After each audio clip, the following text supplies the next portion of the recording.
Train by day, Kyle Wigginton podcast by night, all day. Monica. Yes. Cali Sober Mom. The Cali Sober Mom, live and in person. What an awesome name. Thank you. Yeah, and you were telling me you just kind of like, you started looking that up and you're like, no one's got this yet. Yes. Well, I started with I thought the name Mommy's New Medicine was kind of really clever when I first started all this crazy ideas, and started with that, and then noticed that the term Cali Sober applied a lot more. It was easier to explain, and it was right on the cusp of people know about it, but then they don't know about it either. So it wasn't like bombarded and everywhere. So I was like, this would really be good to come in and define. So explain Cali Sober for those who aren't familiar with it yet. Okay. So Cali Sober essentially is harm reduction. So I think some people get really caught up in the sober part, meaning that you have to be all things sober. Like you don't put any type of drug, alcohol, anything in your body.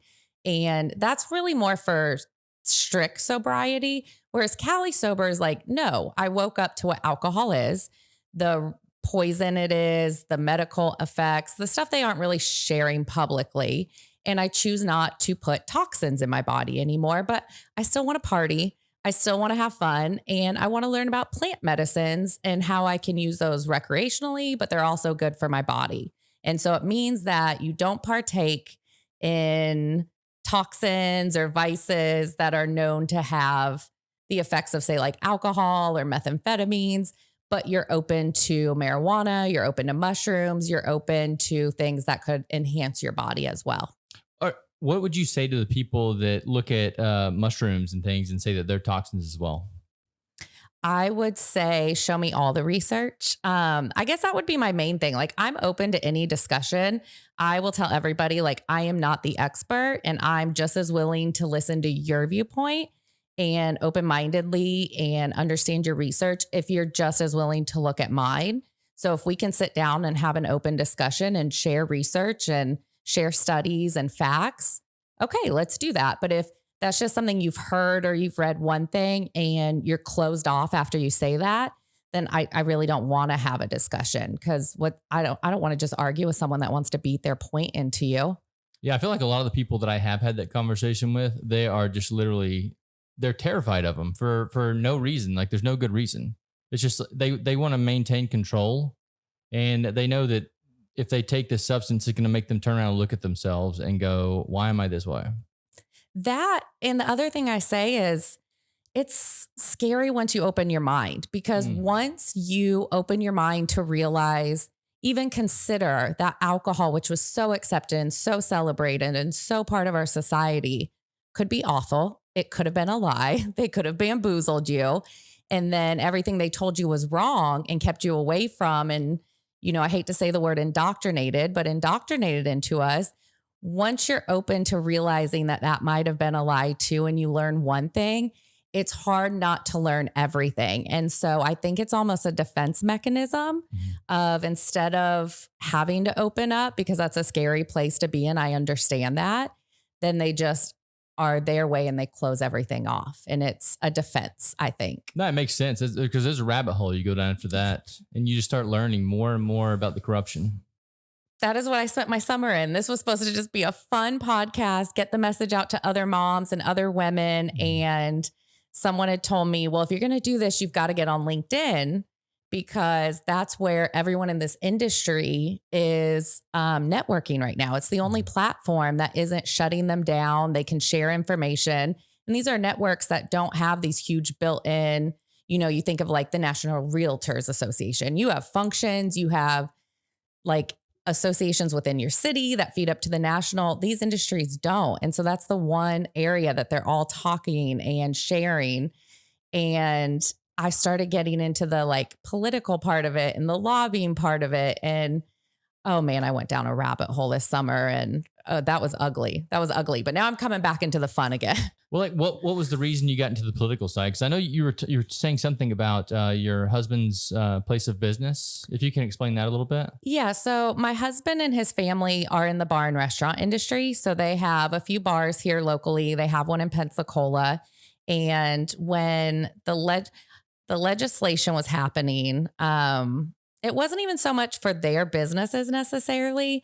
I had done an interview probably about 2 weeks prior with Joe from Crescent Canna.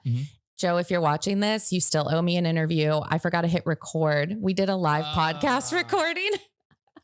I set it up like I did a party that 3 people showed up to. We had such a good night. It was a fun time. But when we got done, I had forgotten to hit record.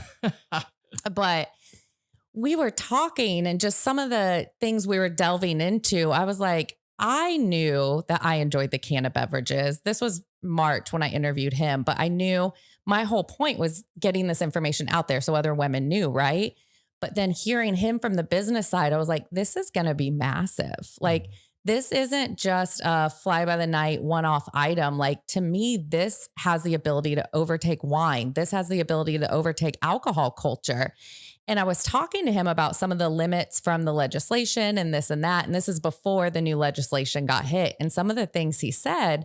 And afterwards, I was like, there is no way they're going to let them just take off into the sunset like this. Because if that's the truth, then I feel like I just interviewed like one of the next Anheuser-Busches of this world.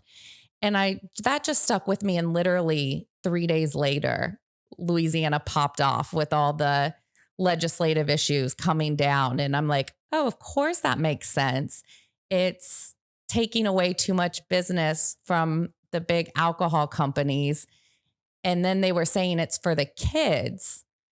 But then when you do all the research about alcohol, which is what I'd spent the last year, because me getting off of alcohol, I was learning everything I possibly could about it. And, I'm learning that kids see more advertisements for alcohol than we do as adults. And if you think about it in marketing terms, like I have an MBA in marketing, you've got to keep that funnel full, right? And if I think it's like 90% of their revenue comes from like 10% of their drinkers. And I did an interview with a doctor that had said, if you drink before the age of 16, you're blah, blah, blah times more likely to have a drinking issue later in life. I'm like, so that's how they've got to keep their funnel full of their lifetime customers. And so when you start doing the research, alcohol is self-regulated for advertising. So they say what they will and won't do, and then they break their own rules of what they won't do. And so kids age 11 to 14 see more alcohol ads than adults do every single day. And then you look at the death rates per se. So last year combined, all drugs combined, 108,000 deaths. None of those listed as marijuana, 0. It's on the DEA's own website that you can't overdose from it. Alcohol alone, just alcohol on its own, 178,000 deaths last year. And so you just look at this, and that's kind of what drove me more and more down it. And then as I was on LinkedIn, talking to all these companies on the national level and screaming what was happening down here, they're like, oh, that's just Louisiana. That won't happen anywhere else. That's just Louisiana. You guys are backwards down there. And sure enough, the whole playbook is rolling out. It happened in Missouri. It's happening in California. It happened in Iowa. What are they saying? That it's for the kids, that this is for the kids. And basically they're just trying to limit it or reduce it as much as they can. But meanwhile, these same companies that are paying massive amount of lobbying dollars to slow down the spread of these companies being able to grow and get distribution and make more of a massive impact, they're in the same rooms getting their financials to buy them out. And so being on like weirdly both sides of it, of I got involved in this for a different reason, started networking for different reasons, but then finding all of this out, you just want to like shake everybody and be like, can you not see what is happening here? I feel that way about a lot of things in this world. Yes. Yeah. We started selling this because Joe is a regular here. Yes. Yeah. So he's actually been on the podcast as well. Good time talking. I love me some Joe. I like messing with Joe. I love it. Every time he's in here, I mess with him. I'll drink Louis just to mess with him. Oh, yeah. But I do love Louis too. Have you met them? Eric's been on here as well. Okay, good. I was like, Eric, I know I met up with his wife, Michelle, because they have twins too. So whole nother story, but yes. It's so cool that like we all know these people. It's such a small community here in New Orleans. But yeah, they're, yeah, as soon as he brought it to me, I tried it, and I used to drink alcohol as well. And as soon as I started drinking their products, I was like, "This is perfect. I'm not hungover the next day. I'm not bloated. I feel amazing. I drink less of this And then I go home on time. Like I'm not out partying all night long. Mm-hmm. I'll have a couple of these and I leave. Yep. It's a game changer. And whenever all the legislation stuff started dropping, I never reach out to any politician. I'm like, this is all stupid shit. But I was like, this is something that I feel passionate about. So I reached out to them and they gave me the same bullshit line too. You know, I'm doing this for the kids, for the families. We have to do what's best for the families. And I'm like, well, then if you need to do what's best for the family, you need to outlaw alcohol, sugar, and just start naming off all these other things that are things people get addicted to. Mm-hmm. I'm like, those are the real problem. These right here are actually getting people off addictive substances. Because I've seen it in this bar right here. There have been people that are borderline alcoholics and they come in here and they would drink every single day and they switched off to this stuff and their lives have improved. I've visually seen this happen. Mm-hmm. And so for them to try to take this away from people, because that was initially the thing, right? They were trying to ban it these. outright. Yeah. And then I think they conceded on that and they're going down to 5 milligrams instead of 10 milligrams, right? Mm-hmm. So like they're cutting it off there, they're capping it there. And what's the issue with them? The grandfather plan. What is this? You'd think I would know these things, right? Well, your bar has the license, so why would you? Yeah. But also, let's go back when all this was happening. I'd reached out to the main hemp organization in the state and said, "Hey, I really want to help." Nobody responded to me. I wrote a few articles, got one published in Biz New Orleans, did their interview. And when they announced kind of that trickery for bars and restaurants it wasn't even the trickery at the last minute. It was when all this was happening. And I talked to a bar owner that's built an empire for himself. And he said, well, I don't have to worry about that. It's all going to go Schedule 3 soon anyway. And I said, do you really not understand that Schedule 3 has absolutely zero impact for you? It's not guaranteed. What does that mean? Oh, marijuana itself, there was a big announcement that they put out that it was going to move from Schedule 1 to Schedule 3. So cannabis itself, which is different than the hemp that we're talking about in the legislation. And so that has no impact. That would impact like the medical marijuana in the state or potentially getting recreational, whereas these drinks are hemp-derived products. And hemp and cannabis are the same plant. It is the most ridiculous definition you've ever heard of. But nonetheless, these drinks are federally legal. And I told him like he should be very interested in what's happening in the politics right now. I was like, because the only one it hurts is you. I was like, because as consumers start shifting away from alcohol, and if they ban these and they can't go to your bar to buy these, they're going to order them offline and they can still show up on our doorsteps. And so the only people hurting by this law are small businesses, and it went to early childhood education. I was like, so we're taking taxes away from kids and we're hurting our small business owners. What do you mean it went to early childhood education? That's where a good chunk of the taxes for these hemp-derived products go to in our state. Oh, I didn't know that. Oh, yeah. Oh, yeah. So we're helping the kids, but we're taking away sales of the products that go to early childhood education. And so you can imagine, like, I was worked up and, the first association just ignored me. And then I reached out to another one. I was like, man, have you guys really tried to recruit the Restaurant and Bar Association for Louisiana or New Orleans?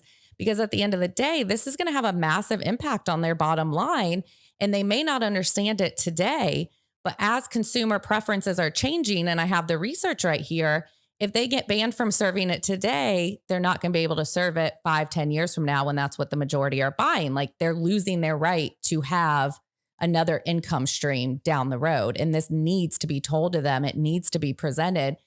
And one of the business owners that this would directly impact said, that's a great idea. Why don't you go do that? And I just thought to myself, why would I go do that? Like, I'm doing this out of the goodness of my heart and I'm passionate about it. It's not my job to go fight for your business. Right. Meanwhile, I'm emailing your organizations asking how I can help. And the organizations itself are ignoring me. Yeah, sorry, I went down that rabbit hole. So it wasn't necessarily like my husband's business that kickstarted all this for me. It was like, man, they are trying to cut this out before we as a society realize how beneficial it can be for our health, our options. They want to cut off our choices to limit competition. And that bothered me. This was unfair use of resources by the politicians to do that. So that's okay. Sorry. We were chatting about that before you walked in about what the logical reason would be to not allow businesses to get a license. And what are you saying again? Oh, it's so they don't have options outside of selling alcohol. Oh, so you're just saying they're trying to cut. Yes, the whole legislation came from the top beer lobbyist in the state. He's the one that kicked off the entire thing, and it's because they're cutting down sales. And instead of admitting that your product isn't great, admitting everything that's to come, what do? They're trying to stop competition before the competition grows too big for them to purchase. So they use their political powers and their lobbying money to pass through laws before the citizens are aware enough to stand up to the laws. And they got it passed through with people we didn't vote on for this. This was not ever brought up in any of these political campaigns that these folks ran on. They got this done without any voting power by the state.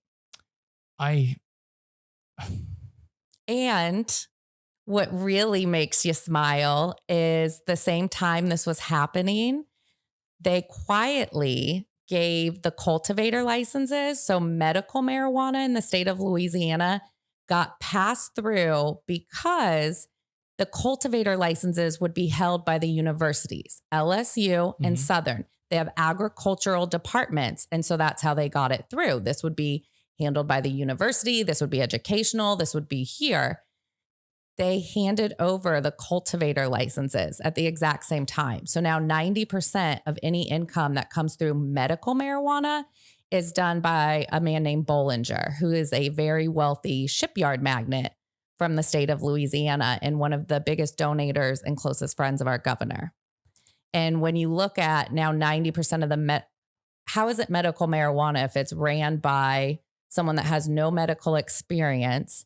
And my own doctor at Ochsner, the largest health organization in the South, cannot write me a prescription, but I can get my medical marijuana card by going on Groupon, getting a free card, and they didn't even turn on their camera to write me a prescription.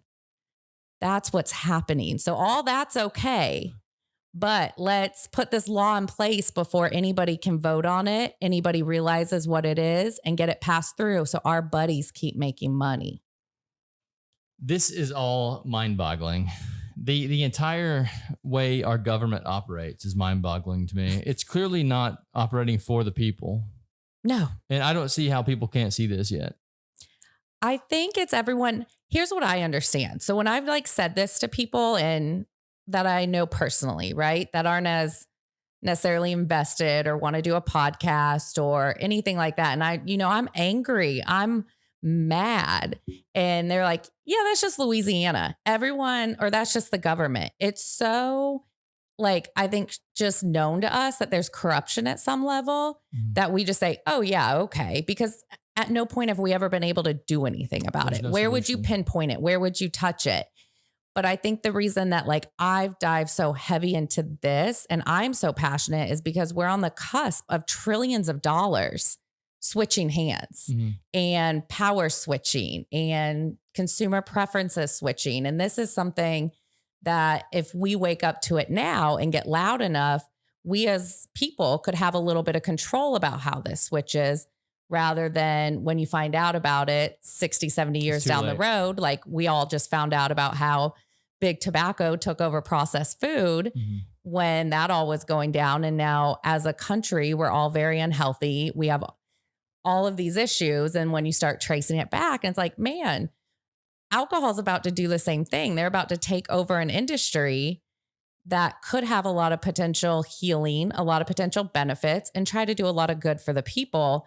And we're really going to let it be bulldozed and handed over to an industry that it's going to come out in the next 10 or 15 years that they knowingly knew their product was poison. They hid reports, they hid research, they lobbied against getting us to know the truth about alcohol. But by the time that all really comes out, then it takes 20 years for the public to accept it and get off alcohol. Think how long with cigarettes. they'll be in the win making their trillions of dollars off these products. Yeah, they've already got the money then. Mm-hmm. Yeah, I hopefully that's not the case with how connected everything is these days. I mean, hopefully people can actually wake up. I think, back in the day, whenever tobacco took over food, people didn't really have the access to information we do today. Mm-hmm. So, I mean, hopefully with that being said, people will wake up. It's just getting people to take action is the problem. It's like what you were talking about with the business owner. A lot of people, they hear something and they're like, oh, well, you go do it, like, good luck. They don't want to, it's not only that they don't want to take action. It's also they fear the consequences of what happens if they step up to the big government. Yes. I've seen that a lot with people. Cause I a few years ago, I come up with a solution for these problems that we're talking about. Mm-hmm. And we'll talk about it after the podcast if you're interested. Yeah. But I pitched it to a lot of people and they were kind of saying the same thing. They're like, I don't want to do that. But you go for it. Mm-hmm. Yeah. Good luck, kind of a thing.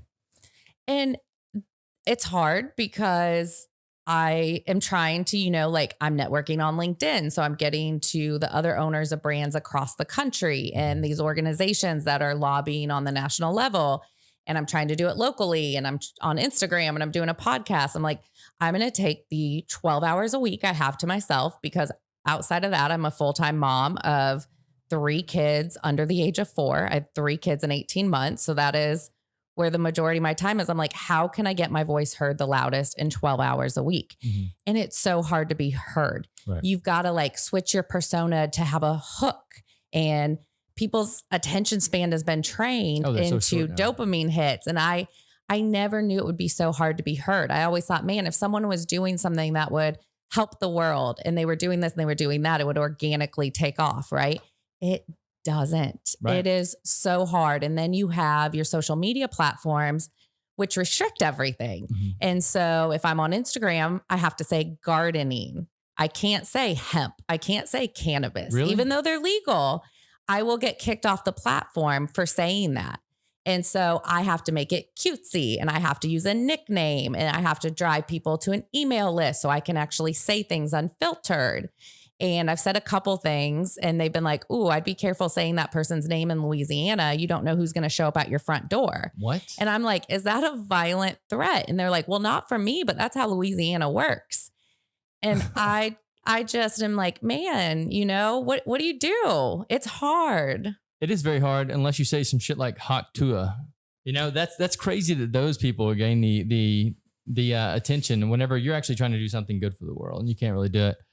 Are you on X or Twitter? I can't handle it. Okay. So I'm mostly a team of one. I have like a VA that helped me with some random stuff, but it's mainly just me. And so the platforms that I went for first were Instagram, because I really want the end goal. The political thing was a side quest, right? Really, the goal for me was just to tell other moms and other women that were like, hey, we are taking on a lot right now. We are going through all this, and they keep shoving mommy wine culture down our throat, and it's making it worse. Mm-hmm. And I promise you, it's still hard on the other side, but it's easier, if that makes sense. And I really just wanted other women to know, like, you won't be alone if you choose to not drink. There's other avenues to still try. There's other support systems. Like, it sucks at first getting off an addictive substance, but I want women to live their best lives and feel empowered to do so. And so that's why I went for Instagram first, because I knew that's where most of the women that I felt like I was at and I wanted to get that message to, that's where they live. Mm-hmm. And then LinkedIn for the professional. So slowly creeping into YouTube. TikTok I see as a commodity shop. It's really being pushed towards TikTok shop to compete with Amazon. I don't want to sell anything. So that's not a high priority for me. And then X is just a free for all. Right. I opened that thing. I was like, I don't even know what to look at. I do not understand how this is. I understood nothing. And I was like, I'm going to slowly close my browser because I am not ready for this yet. Yeah, there's a lot on there, but at least you don't get censored. Okay, that's the beauty of that, is you can say whatever you want to, however you want to, and you get to say your piece the way you want to. I'm a fan of Instagram myself, but I do know that if you say the wrong thing, you will get pushed under the rug. Mm-hmm. But yeah, I think I like what you're doing. I think you should definitely keep going. And I also like your content that you're making. Thank you. That's actually whenever I saw your content and I was like, you have to come on the podcast and chat about this because this is an issue that, is something that I feel passionate about too. And I don't like the way it's being handled at this point in time. I don't either. I really appreciate that. I think we connected too because when all this was going down, I felt like I was shouting into the empty abyss about what was happening. I'm like, why isn't everybody caring? And I had seen you shared some posts too about like contact your legislators, go fight for it. And we're like, yeah, another bar that's doing it. I love the name. That name is perfect. That was totally an accident. So yeah, I knew we connected through there. And then just trying to like share and get that word out there. But again, like I have family members that just ignore what I'm doing rather than ever have a discussion on cannabis. They would rather just ignore it and stay in what they've been told and taught. And trust me, I get that too. Plant medicines changed my life. Mushrooms more specifically. But yeah, I was going in like this weird dark hole and I had my first dose of psilocybin. Okay. And it just totally gave me an upward trajectory. And I went to tell my family about it and they didn't want to hear any part of it. So I get it. It's the same thing. But I mean, it also comes from the way they've lived their life and the experiences that I've had through life. So I'm from a very small town in Arkansas. So everything is still taboo there. And even when I go back home, I'll have conversations with my friends there. Some are police officers, some do other things. And when I tell them that, yes, you can drink THC in cans now, they're like, what are you talking about? Yeah, that's insane. People still get arrested for having a little bit of marijuana on them there. So it's a different mentality in places like that. So it's cool that people, are kind of waking up to these things, but it's also it's a taboo in a lot of our cultures. I would say too, like very similar to you. So I'm from Iowa, actually, originally.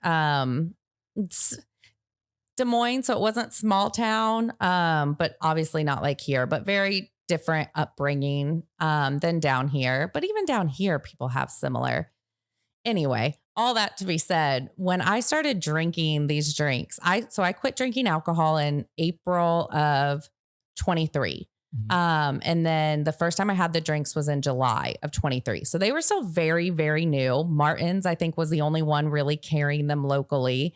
And then by December, January, when I had the idea for this podcast, it was still so new and so unknown. And that's when I really thought like, it's going to take people hearing about this. It's going to take people seeing it, doing it every day. And they're not going to put that in mainstream media. Mainstream media has to look at who their advertisers are and where their money's coming from. And if most of your advertising comes from pharmaceuticals and alcohol and politicians, they're not going to talk about this openly. And I'm like, all right, I live in one of the most conservative parts of town. Steve Scalise goes to the church is right down the street where my kids go to school. They just had their big fair and it was sponsored by an alcohol company. There was alcohol company within the fair. One of the Supreme Court justices graduated from that school. I mean, this is the epicenter of where everyone that wouldn't stand for this, where you would never expect to see a mom talk about it openly. Right. And so I was like, I'm going to do it. I don't have a job to lose. I don't have a random drug test coming my way. My husband supports me, so he's not going to leave me and file a custody battle over this.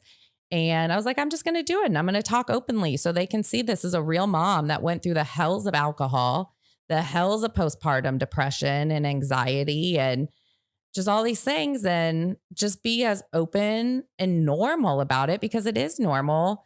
And I feel like that's the way to start breaking down these stigmas of what a weed mom is, And so I have been. And it's funny because all these moms that would never admit it in public are texting me about which ones to go. Everybody's doing it. That's the thing, is everybody's doing it.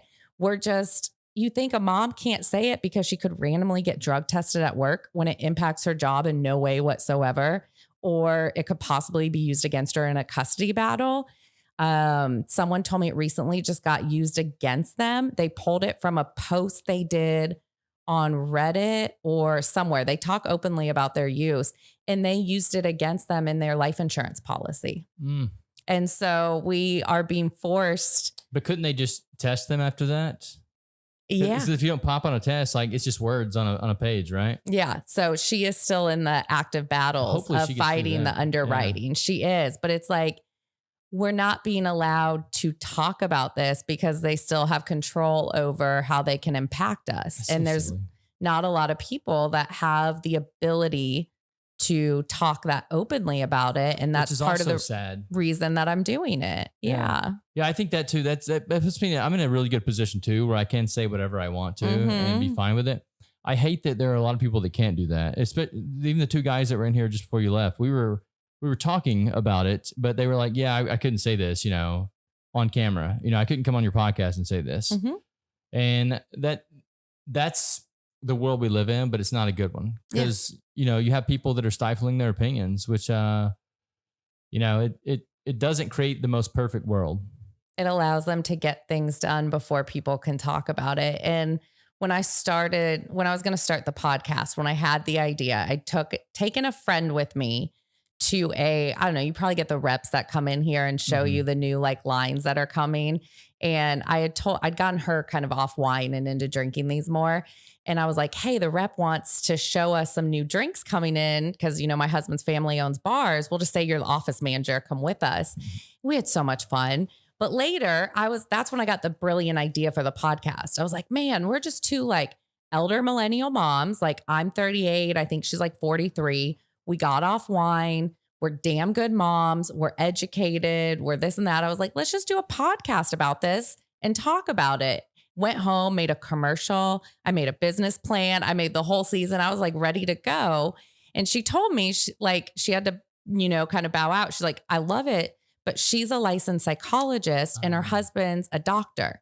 And so while these drinks are federally legal and it's just talking about it, she's like, I risk someone suing me if they think I in any way told them to go near this. I risk insurance. I risk my license. And that's her and her husband's entire livelihood. Yeah. To do a fun podcast? No. So they both believe in these drinks. They both support them, but they can't openly consume them. They can't openly talk about them. And these are our psychologists, our doctors, that's scary that they believe in it and they can't say it out loud. Yeah. I recently had a guy on here. He's a medical professional and he came on anonymous. I had to black him out and everything. And he's basically exposing a lot of the things that he dealt with on a daily basis in the hospital. But it's sad these people have to do this anonymously. And I've had so many more people reach out to me after that, wanting to come on and talk about the NOPD, wanting to talk about the fire department. They want to come on and talk about these things. They're like, there are problems here and we can fix these things, but we need to talk about them first. And we can't openly talk about them because we risk losing our jobs. I can't stand for that at all. And if I was one of the leaders of this city, I would be open to hearing their conversations. And I think it's sad that they're not. Yes. But I mean, hell, you think this city, New Orleans, we knew how bad our mayor corrupt was. I'm not even going to go into all that, but no one wanted to run against her because the city's so like nobody wanted to take on that challenge. That's how bad everyone knows it is. You think they would just lose automatically? No, they didn't even run against her. This last election, I think she ran unopposed. Is it because she keeps winning? No, it's because I think nobody wants to deal with this city. Oh yeah, it's a mess. Yeah, literally. So it's like, what do you do? We had a pothole right out here in front of the bar. It was in the middle of the road, and it was this way for not just a week, for a month and a half. And finally, I went around to these other businesses, and I was like, "What we should do is just like let's collect money, and we'll go buy some asphalt and fill this pothole because it was causing chaos out here. Cars were swerving around it. It was dangerous, and they were like, we can't do this because that's against the law. And we've reported it to the city, but the city hasn't came and fixed it. And I'm like, well, yeah, we should just take matters in our own hands and fix it. And they're like, no, we can't do it because if something happens, we'll get sued. And I'm like, okay, whatever. So we sat here and watched it until finally a city bus came by and hit a car. The next day it was fixed. But I'm like, that's what it takes to actually get something done in a city. And it's insane. Insane to me. Yeah. The city might have to be sued for anything. Yeah, exactly. That's what's going to have to happen, I guess. But yeah, where can the people find you at? Cali Sober Mom. We have So the podcast shifted a little bit. Okay. And I now have a partner, a co-host, and she is an ADHD neurospicy mom that also blazes her own path up in Iowa. And so her and I do it together now. And we kind of, our joke is if you have a stigma, we'll talk about it. So if there's something out there that we were saying you want to talk about, but you feel like you can't or someone isn't yet, just send it to us. You can come on with us or we'll just talk about it. I love that. And so you just put in Cali Sober Mom podcast. We're on Apple. We're on Spotify. We've started putting it on YouTube. The newsletter is where I can be as open as possible. So that's where I'm really trying to dig into some of the more like thicker political pieces that are happening, education, something that's more than a 20-second video, right? But also might have some words in there that I could get kicked off social media for. So the newsletter is the best place. You can subscribe on the website, which is calisobermom.com. And then we're on Instagram too. Awesome. Well, yes, once again, I love what you're doing and I appreciate you coming on today, and we'll definitely stay in contact in the future and maybe do this again. Yeah, love to. Thank you very much. Thanks.